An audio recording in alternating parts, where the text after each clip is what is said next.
There are places in the world where silence feels heavier than sound, where the wind seems to whisper warnings, and the sea keeps secrets far older than any human memory.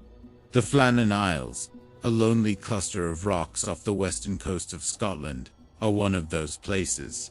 In the winter of 1900, these islands became the center of one of history's most unsettling mysteries: the disappearance of 3 lighthouse keepers who vanished without a single trace. Our story begins on December 15, 1900. 4 days, sailors traveling through the area noticed something strange. The lighthouse tower, which was supposed to shine its bright beam every night without fail, was completely dark.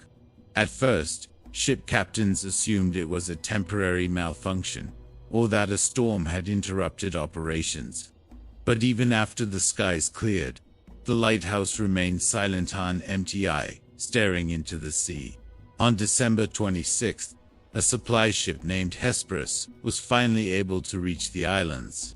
Captain Harvey, concerned about the unusual blackout, prepared a team to investigate. Among them was Joseph Moore, a relief keeper who would soon become the first person to step onto the island after the disappearance. Years later, Moore would recall that as he climbed the steep stone steps toward the lighthouse, a deep sense of dread settled into his chest, an instinct that something was terribly wrong. When Moore reached the entrance door, he noticed the first strange detail. The door was locked from the outside, something that should never have happened while keepers were on duty. After forcing it open, he stepped inside. The lighthouse interior was cold, silent, and completely deserted. But what disturbed him most was how normal everything looked. The beds were made. The kitchen was tidy. Oil lamps were cleaned and ready. A meal had been prepared, but never eaten. One chair lay on its side, as if someone had risen in a hurry. 2 sets of heavy weather gear were missing. But the third coat, essential for survival on the stormy island, was still hanging on its peg. Whoever had gone outside had done so without the proper protection, something lighthouse keepers would never do under normal circumstances. Moore's search continued up the spiral staircase to the lantern room. Great lamp, which should have been burning each night, was spotless and well maintained. Everything inside the lighthouse suggested that the men had left suddenly, but not in a state of chaos, more like they had been interrupted and drawn outside by something urgent. When Captain Harvey received Moore's report, he sent more men to inspect the island. They discovered several disturbing details near the western cliffs. Heavy equipment had been torn from its place. A massive supply box so heavy it required multiple men to move was found smashed far from where it belonged. Ropes had been ripped from their secured iron brackets. Parts of the island looked as if they had been struck by powerful waves. But weather reports from that week told a different story. The seas had been calm, and no major storm had been recorded.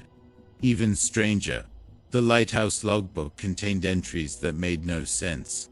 The keepers had described a severe storm, but no such storm occurred.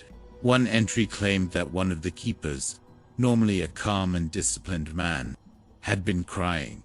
Another said that all 3 men had prayed together, something completely out of character. And the last log entry was vague and haunting. Storm ended. Sea calm. God is over all. The official investigation suggested the men may have gone outside to secure equipment during a sudden wave surge, only to be swept into the sea. But there were problems with this theory. Why would all 3 men leave the lighthouse at once, breaking strict safety rules? Why did one of them go out without his coat? And how could experienced keepers be caught off guard on an island they knew so well?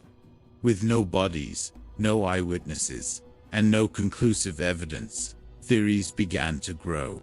Some believed a rogue wave, a rare and massive wall of water, struck the island unexpectedly. Others spoke of strange lights in the sky, reported by local fishermen. Some whispered about supernatural forces that were said to haunt the island long before the lighthouse was built. A few even wondered if the men had turned on each other. But none of these theories fully matched the scene the rescuers found. To this day, the lighthouse at Flannan Isles is automated. No keeper has lived there since. Sailors who pass the island at night sometimes claim to see shadows moving near the cliffs, or hear faint voices carried by the wind, voices calling out, not for help, but as if warning others to stay away.